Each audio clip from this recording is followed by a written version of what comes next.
All right, before we have Brother Sam bring us the afternoon introductory talk, he's asked that we read together from Deuteronomy chapter 16. That's Deuteronomy chapter 16.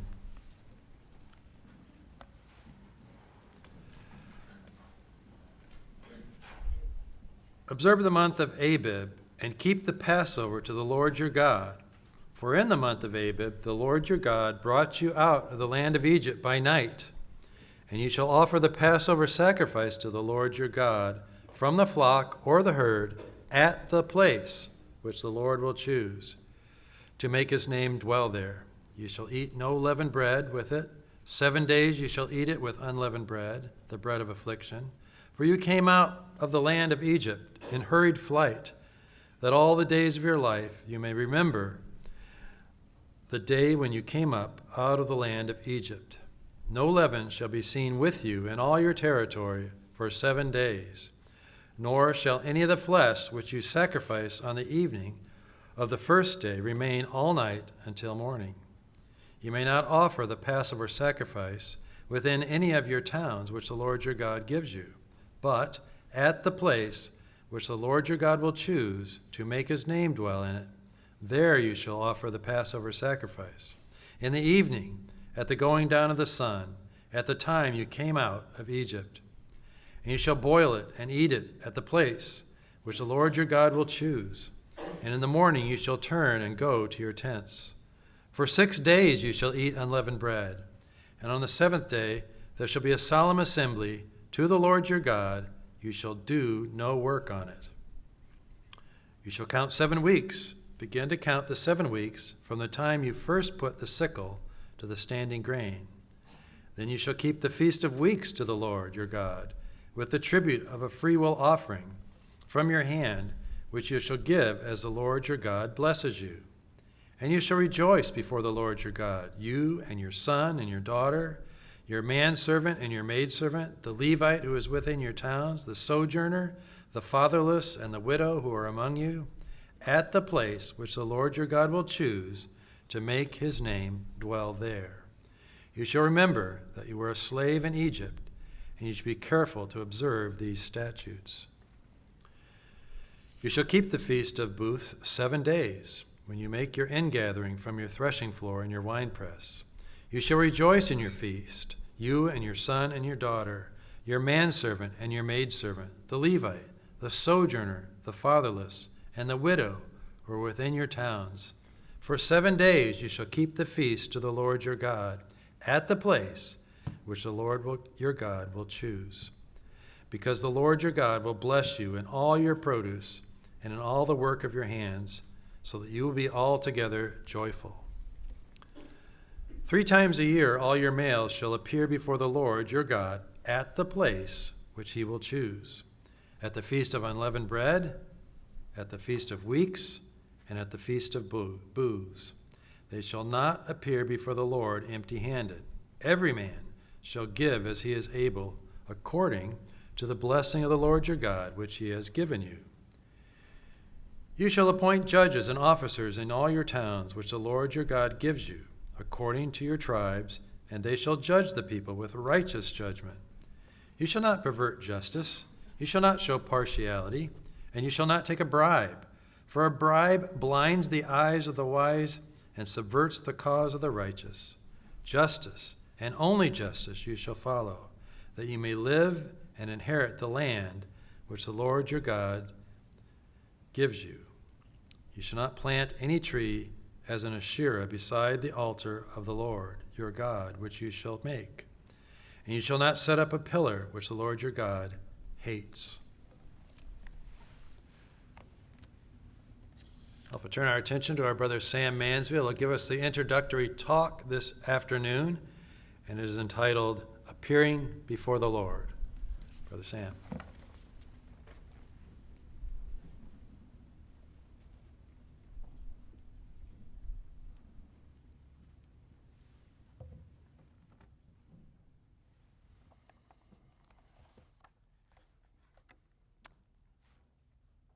Thanks, Brother Lee.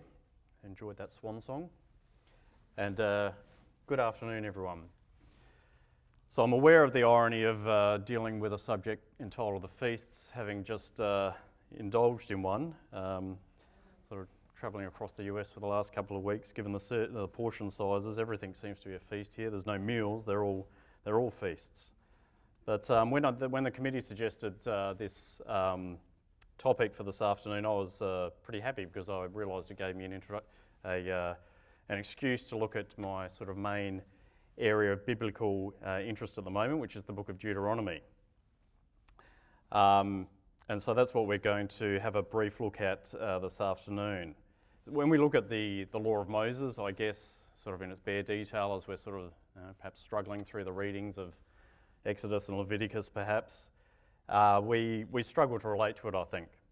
Sort of the endless details about the tabernacle in Exodus, sort of the intricate ceremonies of consecrating the priests. What does all these details mean? So the endless rounds of different types of sacrifices for different types of sins in Leviticus, and even the strange rituals for the feast that we're going to look at briefly this afternoon.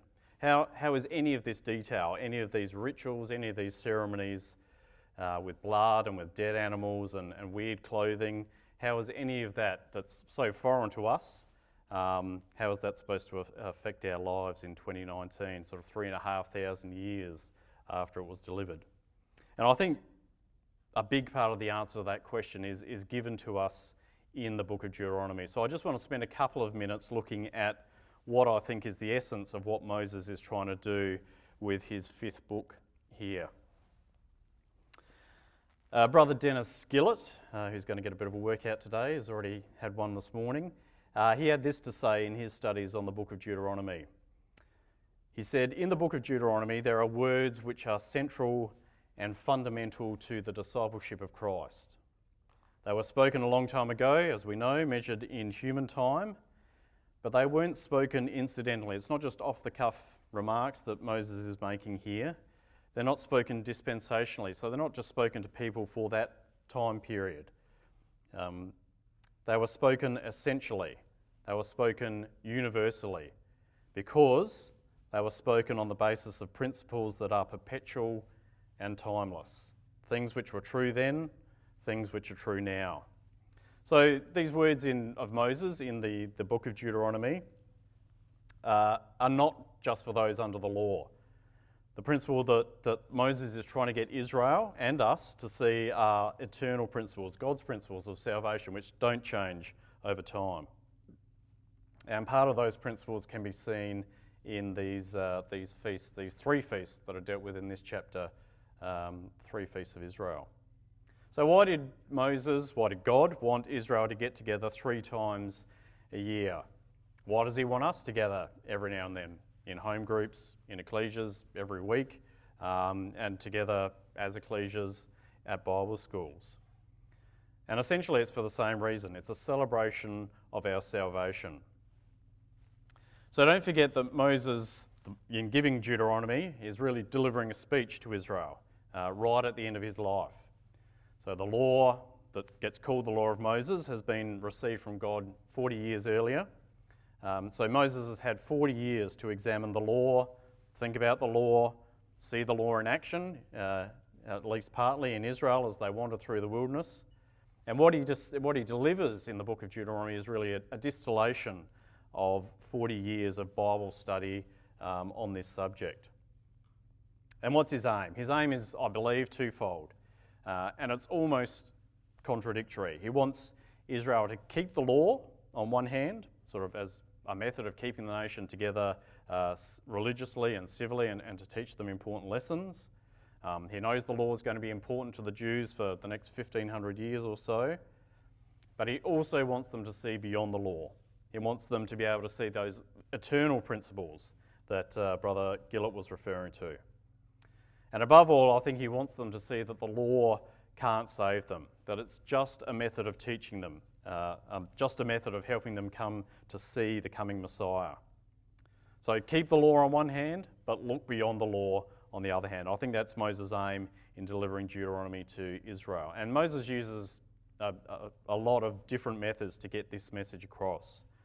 We could look at sections of Deuteronomy where he adds funny little laws in there to try drive home some principles. But in this chapter, in Deuteronomy 16, he doesn't add laws in, but rather he leaves huge chunks out. The English novelist Henry Green, had this to say. He said, "The more you leave out, the more you highlight what you leave in." And Moses is really the master of leaving stuff out to highlight what is left in. And he's got specific ideas about what he's trying to teach in Deuteronomy, so he's got specific ideas about what he leaves in and leaves everything else that he might see as extraneous out. And he leaves things out at two levels in Deuteronomy 16. Firstly, he leaves out a number of feasts that he could have included and only deals with 3 of them. And secondly, for the 3 feasts that he does include, he leaves out huge amounts of important detail about the ceremonies for each feast and only includes a few sort of essential details that he thinks are important. And again, why does he do this? He does it because he wants Israel, he wants us to see those perpetual, those timeless principles, in the words of Brother Dennis Gillett's words, those timeless principles of God's salvation. So if you want all the details, you can go back and read Leviticus, but if you want the essence, the principles, then turn to Deuteronomy. So on the first level, what does he leave out? On the number of feasts, what does Moses leave out? What does he draw our attention to by leaving out and leaving in? In terms of the feasts, he leaves out some pretty major ones. You might think, well, it's okay, he's left out the daily offerings. That might make sense. And the Sabbaths, they're every week or every day. But what about the Day of Atonement? He doesn't deal with that anywhere here, does he? Especially as I believe this chapter is basically a parable of our redemption. You'd think Moses might leave that in, but he doesn't. He excludes it. So he just has 3 feasts included here in Deuteronomy 16 out of 7 or 8. The new moons is another feast he could have put in there. And the question we have to ask is, why does he do this? Why does he leave out all these feasts and just include these 3? And again, I believe the answer is because the 3 feasts that Moses leaves in represent the 3 stages of the salvation of the world. And then, of course, we come to each of the feasts and we have a swag of details that Moses leaves out as well within each feast. So take the Passover, for example, in Exodus 12, there's a heap of detail that we could read about it, about what had to be done and when it had to be done and who with. And there's about 12 points there, I guess, on the screen from Exodus chapter 12. And yet when Moses talks about the Feast of Passover, or of unleavened bread, what of all that detail does he leave in? He cuts it right down to the essentials that he wants to leave in to drive home his message. And there's just, I think, 5 essential points there and 1 new point, the fact that they need to hold the feast in Jerusalem, that place that God chooses to put his name in. So that's the first thing that we need to note about all 3 of the feasts that Moses talks about in Deuteronomy 16. They're all based in Jerusalem. And I think this gives us a big clue as to the eternal principle that Moses is trying to aim at in Deuteronomy 16.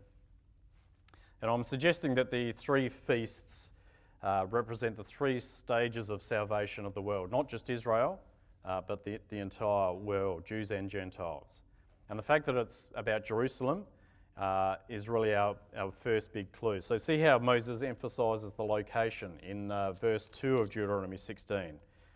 At the end of that verse, in the place which the Lord shall choose to place his name there. Verse 6 again, at the beginning of that verse, but at the place which the Lord thy God shall choose to place his name in. In verse 7, again in the middle of that verse, you eat it in the place which the Lord thy God shall choose. Verse 11 again, verse 15 again, verse 16 again.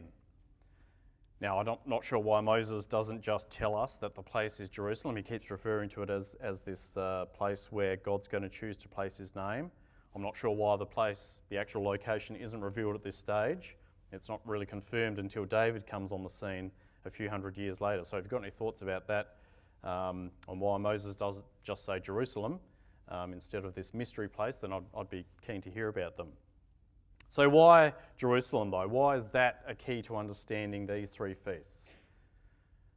Because each stage of God's salvation occurs, or at least begins in, or centres in Jerusalem.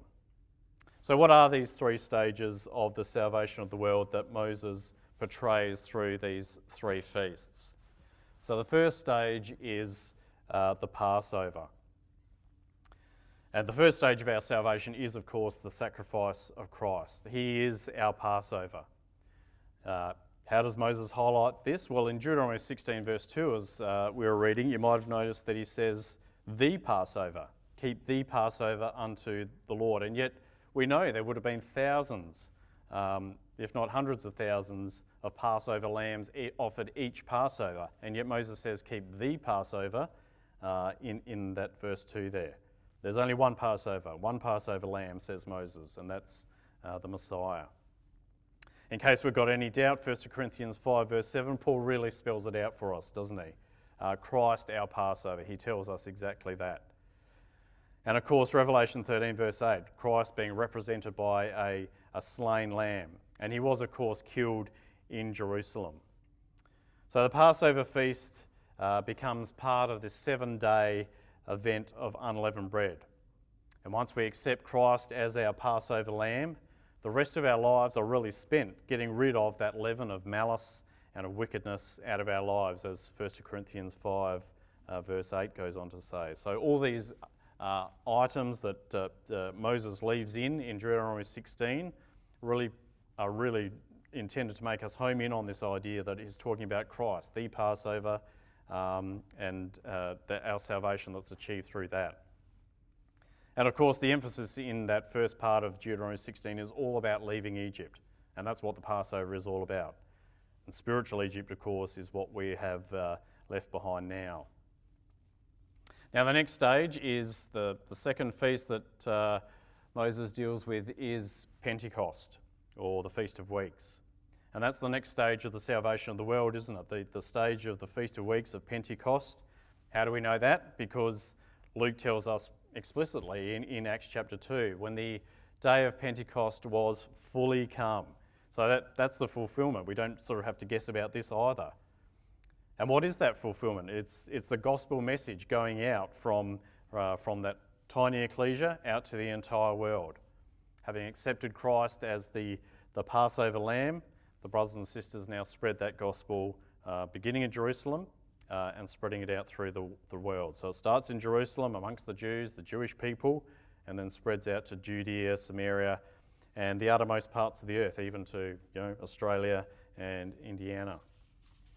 And then finally we have our third stage, the Feast of Tabernacles or Booths.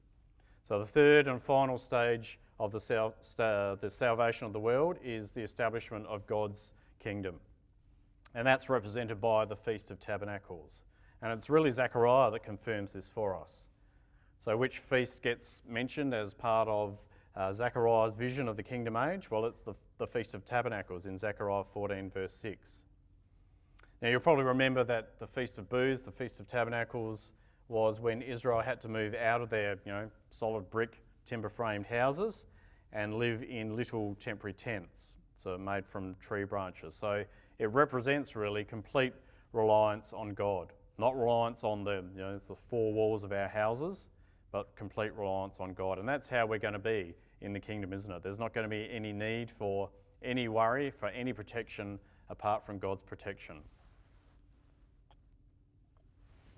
Now Moses doesn't reveal it in this chapter, but in Deuteronomy 31 he does reveal the fact that the Feast of Tabernacles was actually when every 7 years people were released from servitude and debt as well. So another great parallel with the kingdom age when we're all going to be released from bondage to sin and to death. So we've got our three feasts, three different stages of the salvation of the world, all centered around Jerusalem. And I really believe that's what Moses is trying to show Israel in this chapter. So where are we now in our lives right here in Indiana in 2019. Christ, our Passover, we know, has been sacrificed. We have those who have been in this hall mostly baptised, I guess, and have taken him on as our Passover lamb. So that stage has passed. But of course, the kingdom has not yet come. Despite, I guess, what the Jehovah's Witnesses believe, Jesus hasn't yet returned back to this earth and set up his worldwide kingdom on the earth. So stage 1 has happened. Stage 3 hasn't yet happened. So logically, we're still at stage 2, aren't we? Our age is, I believe, the age of Pentecost. And perhaps much as we don't want to use that label, we're all really Pentecostals.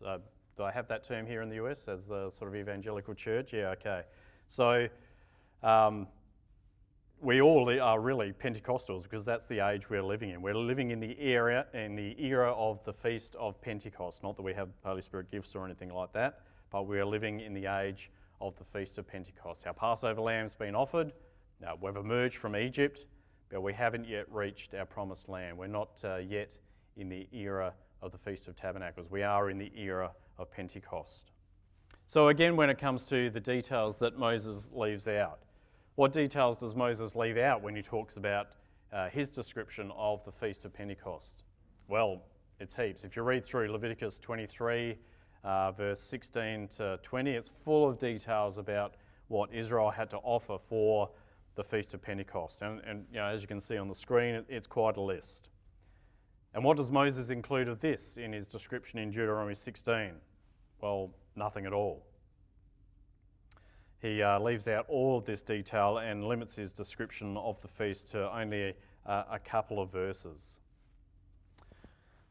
I want you to imagine for a minute that President Trump, in his well-publicised love for the common man, decided that every citizen of the USA was going to get 3 weeks annual leave. Because that's sort of what Moses is doing here, isn't it? 3 weeks every year. That sounds pretty cool, doesn't it? But there is a catch. There's always a catch. Everyone has to take their holidays at the same time, the same 3 set weeks off each year. And everyone has to spend their holidays in one place, in the same place, in fact. So it'd be like, I guess, the whole nation converging on Washington, D.C., for example, during those 3 holidays. And not even that, but there's even a bigger catch to come. You have to bring your taxes with you. So you can't come empty-handed. Now in Leviticus, Moses has sort of clearly laid out, as we saw on the previous slide, all the sacrifices that you have to sort of bring with you, the taxes, if you like, that Israel had to bring. And we saw that long list. But what does Moses say in Deuteronomy 16? What does God want us to bring as we celebrate a festival, if you like, a feast around his word in this age of Pentecost? So the first rule of Pentecost is don't come empty-handed. Have a look at verse 16 and 17. 3 times in a year shall all thy males appear before the Lord thy God in the place which he shall choose. The list of the 3 feasts, in the Feast of Unleavened Bread, the Feast of Weeks, the Feast of Tabernacles, and they shall not appear before the Lord empty. Every man shall give as he is able, according to the blessing of the Lord thy God, which he hath given thee. So what's the first rule of the Feast of Pentecost? Don't come empty-handed. If we're in the age of Pentecost, we've gathered like those disciples in Acts chapter 2, who had all things in common, and we'll turn there a bit later. The Feast of Pentecost is not dissimilar to what we do here this week. Now, I know that Trine's probably not, Angola's probably not the place that God has chosen to put his name, but God's name is in each of us, isn't it? We are spiritual Jerusalem. Our ecclesias are spiritual Jerusalem. We are part of the Gentiles upon whom my name is called, saith the Lord in Acts chapter 15. So there's clear instructions that we need to bring something. But instead of the list of those sacrifices that we saw in Leviticus 23, Moses is sort of almost deliberately vague about what we're trying to bring, what we need to bring. So Deuteronomy 16 and verse 10, for example, tells us, thou shalt keep a feast of weeks unto the Lord thy God with a tribute of a free will offering of thy hand, which thou shalt give unto the Lord thy God, according as the Lord thy God has blessed thee. So a tribute of a free will offering, that's pretty vague language. There's sort of no amount or quantity or quality stipulated here, is there? There's no 1/10 or tithing. There's no prescribed number of shekels that we're supposed to bring, no set quantity of corn or number of sheep, but giving, as verse 10 said, according as the Lord our God has blessed thee. And again in verse 17, at the end of that verse which we've seen, according to the blessing of the Lord thy God which he hath given thee. Now sometimes giving freely is the most difficult gift of all, isn't it really? We'd prefer normally if God sort of said exactly what he wanted. 5% of the harvest, that'd be great. We can calculate that. 10% perhaps, 20%, that's simple enough, isn't it? A set amount maybe. Pay 10,000 shekels each year and that's what I want, says God. That would make our lives much easier. Even if the amount was higher, it'd make our lives easier, wouldn't it? It's simpler for us to deal with rules, with regulations. Our sort of human nature prefers the safety of not having to guess, perhaps to examine ourselves, perhaps to examine what God has given to us. So self-regulation, give what you're able, might seem on the surface to be the easy way out, but we don't really like it that much, do we? We prefer the comfort of being told exactly what God expects from us, exactly what we need to do. We prefer the comfort of rules, of the law of Moses. It's much simpler. But that's not really what God wants, is it? He wants each of us to work out for ourselves what we give back. He wants each of us to examine ourselves. But as we've seen from verse 10 and verse 17, the one governing principle that Moses gives is that we give according to what we have received, according as the Lord hath blessed thee, as verse 10 says. But that doesn't really make it much easier, does it? So God's saying, look at what I've given you and give back accordingly, says God. But God's given us everything, even to the extent of giving us his own son. What can we bring that's going to match up to that? Well, nothing. And God knows that. It's like that parable of that unforgiving creditor. God's forgiven us a debt so huge that there's nothing that we can do that's going to in any way try and equate with that. But the principle of giving back as we've received is continued in the New Testament. So we've got quotes that tell us we've received everything from God, especially as relating to things of eternal life. 2 Peter 1 and verse 3, according as his divine power hath given unto us all things that pertain unto life and godliness through the knowledge of him that hath called us unto glory and virtue. So everything that pertains to life and to godliness, we've received from God. And again in Ephesians 4 verse 7, we've received God's gift as God's grace as a gift. But unto every one of us is given grace according to the measure of the gift of Christ. And then Romans 12 tells us that we have to give back. So Paul tells us there that we being many are one body in Christ, and every one members one of another. Having then gifts that we've received from God, differing according to the grace that is given to us, whether it's prophecy, then let's give back. Let's prophesy according to the proportion of faith. Or if we've received the gift of ministry, then we can wait on our ministry, we'll wait on our service. If we receive the gift of teaching, we need to teach accordingly. Or he that exhorteth on exhortation. He that giveth, let him do it with simplicity. He that ruleth with diligence.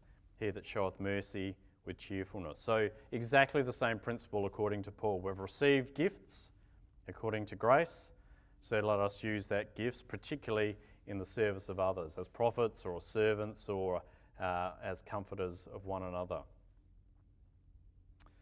So as we've alluded to, this sort of what we do this week at Shrine is not that different to the feast that Israel celebrated at Pentecost. We definitely come here this week to give back of the blessings that God has given to us. We don't come here, hopefully, with the attitude that we're here to be served or that we've nothing to give.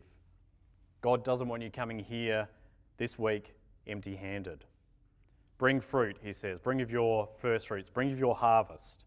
And the fruit that he wants you to bring is joy. That's what God wants you to bring this week. Not cash necessarily, or crops, or the life of your firstborn, just joy.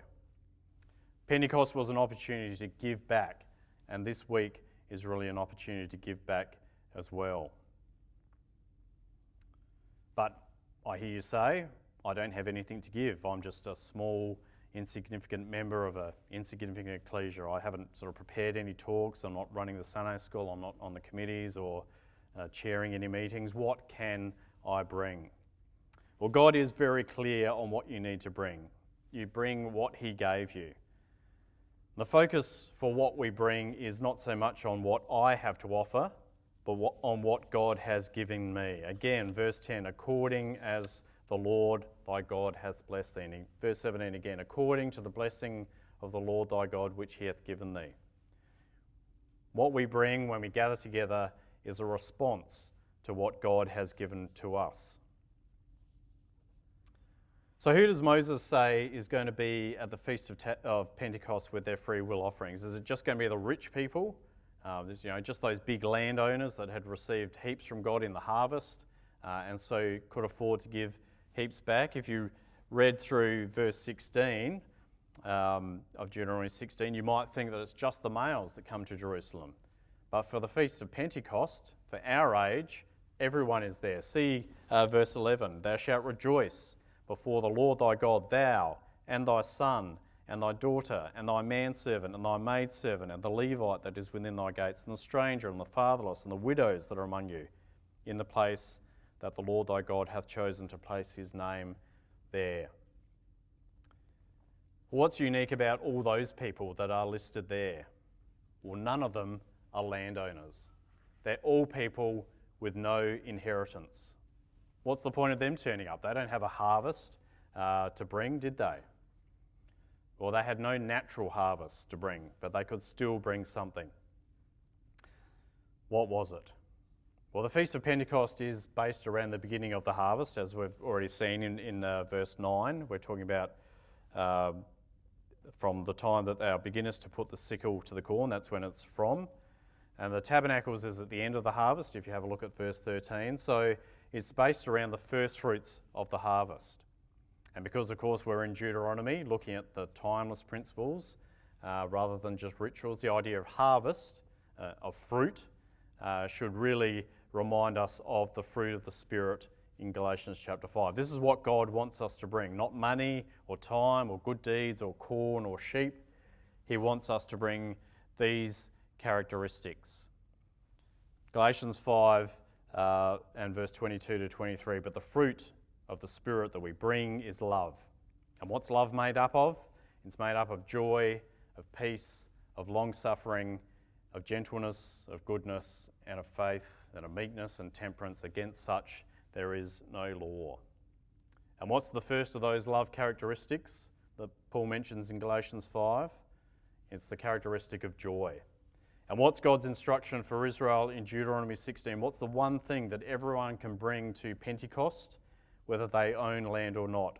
Verse 11, and thou shalt rejoice before Yahweh thy God. Joy, that's what God wants us to bring. That's the one thing that we can all contribute, whether we're sons or daughters or strangers or fatherless or widows or men servants or maid servants.